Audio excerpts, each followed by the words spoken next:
Just basically some quick thoughts, or at least my thoughts for this Zuffa boxing thing that is bringing up really fast in the boxing news. Next week on Friday, they're having their first card. I think on Friday, or actually it's Saturday. Either of the 2 days. I mean, it's gonna be in this upcoming week. Their first show with Callum Walsh and Carlos Acampo. Let me bring up this card really quick. Now, I'm a guy. I'm having an open mind to this. I'm not opposed to this sort of thing. I want to see how this plays out. Now, Callum Marsh and Carlos Campo as a main event, as the first main event, is pretty bad. You got a guy Carlos Campo who has been on the top level, sure, but he's not had any wins at the top level. Um, Callum Walsh, in my opinion, this is a step down from Fernandez Vargas Jr. because at least Vargas Jr. hasn't been knocked out in the first round twice. You know, Carlos Campo already got knocked out 2 times in the first round by Tim Zoo and Earl Spence. And that's another thing. Like, Callum Walsh can't beat Carlos Campo better than anyone else.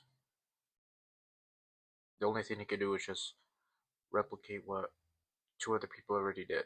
You know, uh, all you can hope for is for an exciting fight performance for Callum Walsh. That's really all you can hope for, and that's all you, yeah, that's all you can hope for Callum Walsh, Dana White, and everyone behind this promotion. But I would say the undercard is actually pretty interesting. You got Kane Zenoval versus Julian Rodriguez. I'm really excited for this one. I think Kane Zenoval is a really good type of fighter. He beat Gino Rodrigo uh, uh, back in October. He is the first and only guy to stop Gino Rodrigo.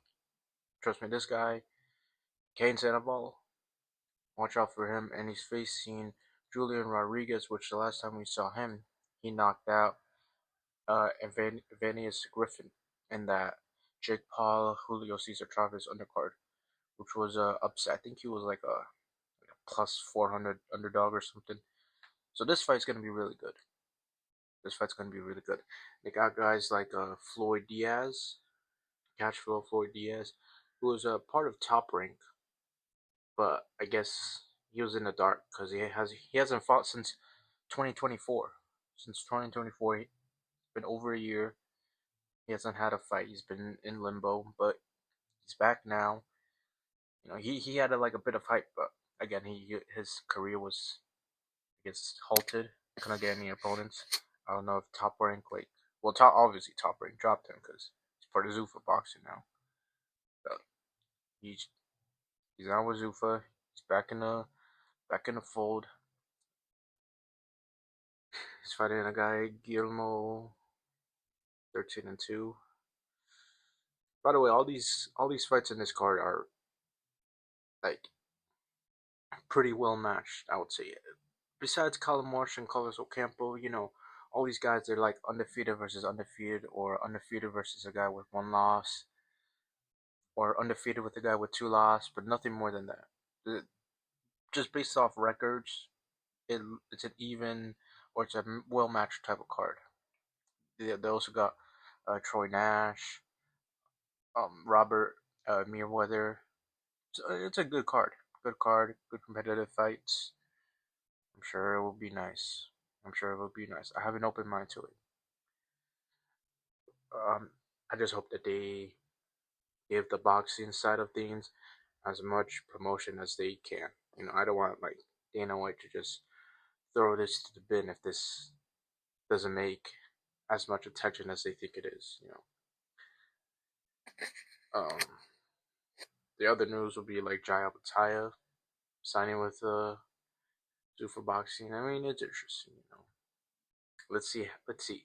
I highly doubt that they're gonna get the fights for Jaya Mataya. It's gonna be interesting to see, But yeah, just like a many quick things about it because not to say boxing's been slow. There's been some good fights, but also some disappointment, like with Nikita Zoo and Michael Zarafa. I was really hoping for that to be a really good fight. Unfortunately, Michael Zarafa um, quit. Yeah, I was trying to find a word with it, but yeah, he quit. And I was really looking forward to that fight. That fight I was really excited for. And I was really excited to see what Nikita Zoo can do, but they didn't come up to be. Unfortunate.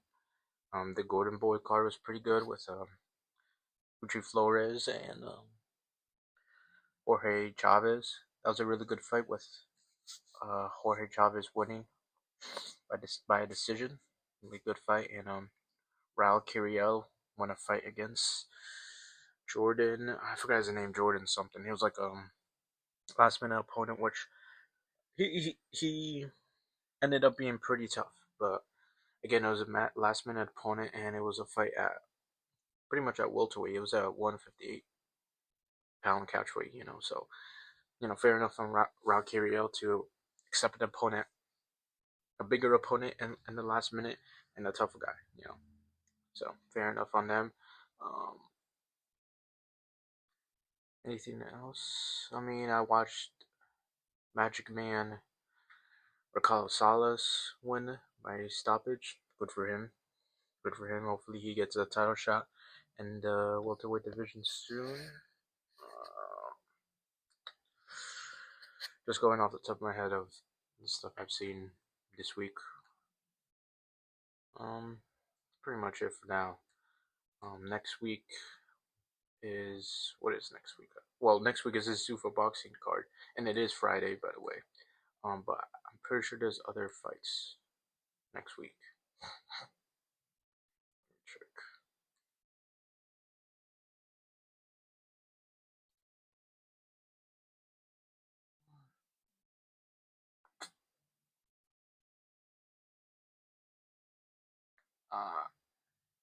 I'm not seeing it right now, or at least I'm trying to get a reminder because I forget.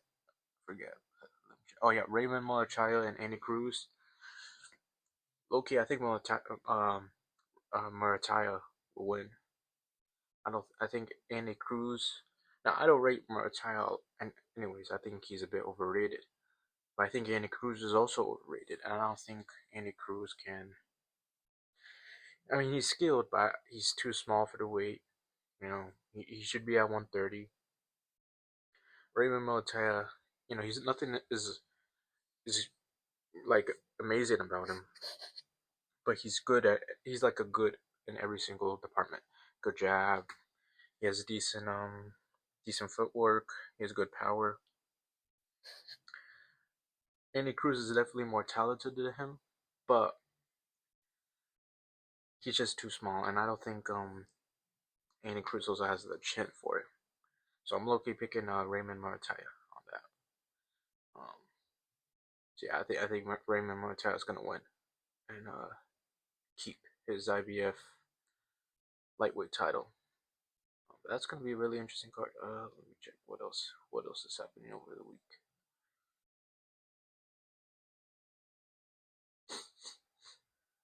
Sometimes I like doing this, just going over BoxRec, see what's happening, see anything that's interesting. Um, but I think that's it in terms of what's catching my eye. They have the brand risk warehouse listed here. What the heck? If you're excited to see Adam 22 versus Jason Love, then I mean, you know, here you go. You can watch that next week as well. They really have that in Boxer.com. Other than that, I mean, I don't know. I mean, it's not boring, but to me, it's nothing like worth exciting to make a video about. I will be making another video for the upcoming Shakur Teofimo fights or Shakur Teo fight, because those get views for my channel, and it's fun. I like doing it as well. But that's pretty much it for this one.